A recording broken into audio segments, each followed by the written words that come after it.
महाराष्ट्र में आखिरकार खाद्य आपूर्ति मंत्री धनंजय मुंडे को इस्तीफा देना ही पड़ा।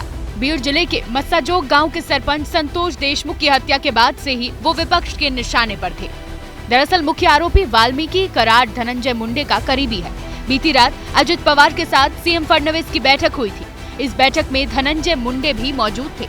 इसी बैठक के बाद तय हो गया था कि धनंजय मुंडे इस्तीफा दे देंगे।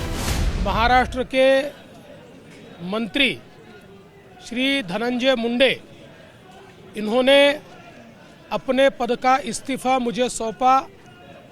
मैंने ये इस्तीफा स्वीकृत किया है और अगली कार्रवाई के लिए मैंने ये इस्तीफा राज्यपाल जी के पास भेज दिया है। संतोष देशमुख हत्याकांड की जांच एसआईटी कर रही थी। इस मामले में एसआईटी ने 1 मार्च को चार्जशीट दाखिल की थी। इस हत्याकांड के बाद से ही महाराष्ट्र सरकार पर धनंजय मुंडे को बचाने के आरोप लग रहे थे। रेजिग्नेशन से कुछ होने वाला नहीं है। चार्जशीट अमेंड होनी चाहिए, इम्प्रोवाइज चार्जशीट आनी चाहिए, फास्ट ट्रैक कोर्ट में ये सारा मामला होना चाहिए। और सबसे अहम बात यही है कि जो भी उस फोटो में है, जिन्होंने अत्याचार किए हैं, जिन्होंने ये मर्डर किए, उसे पब्लिकली हैंग किया चाहिए। धनंजय मुंडे ने आज जो इस्तीफा दिया है उसके कुछ और कारण हो सकते हैं, लेकिन जो बीड़ का प्रकरण है, मस्साजोग का देशमुख का प्रकरण है, उसमें कार्रवाई की गई है। आरोपी को अटक भी किया गया और आज से दिन में चार्जशीट भी उनकी अभी कोर्ट में दाखिल की गई है। लेकिन आज तक के मेरे जानकारी के हिसाब से धनंजय मुंडे का चार्जशीट में नाम नहीं है। इस बीच धनंजय मुंडे और सरपंच संतोष देशमुख की हत्या का मास्टरमाइंड वाल्मीकि कराड की एक साथ पुरानी फोटो भी सामने आई। जाहिर है धनंजय मुंडे ने भले ही इस्तीफा दे दिया है, लेकिन महाराष्ट्र की सियासत में बवाल जारी है।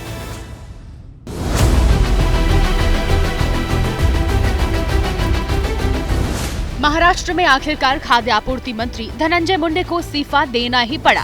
बीड़ जिले के मस्साजोग गांव के सरपंच संतोष देशमुख की हत्या के बाद से ही वो विपक्ष के निशाने पर थे। दरअसल मुख्य आरोपी वाल्मीकि कराड धनंजय मुंडे का करीबी है। बीती रात अजित पवार के साथ सीएम फडणवीस की बैठक हुई थी। इस बैठक में धनंजय मुंडे भी मौजूद थे।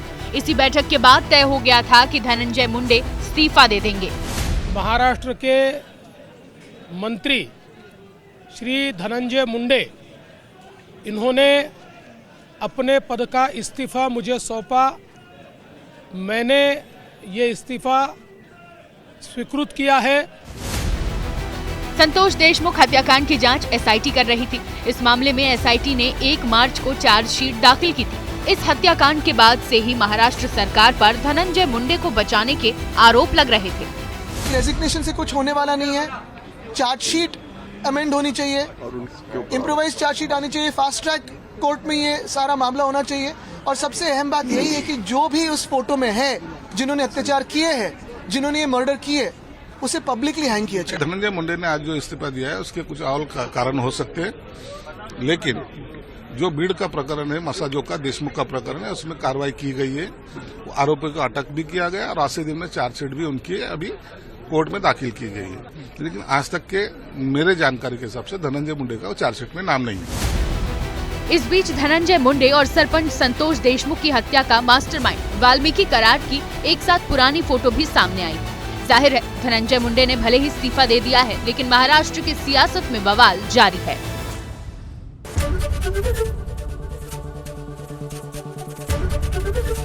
एबीपी गंगा, खबर आपकी, जुबान आपकी।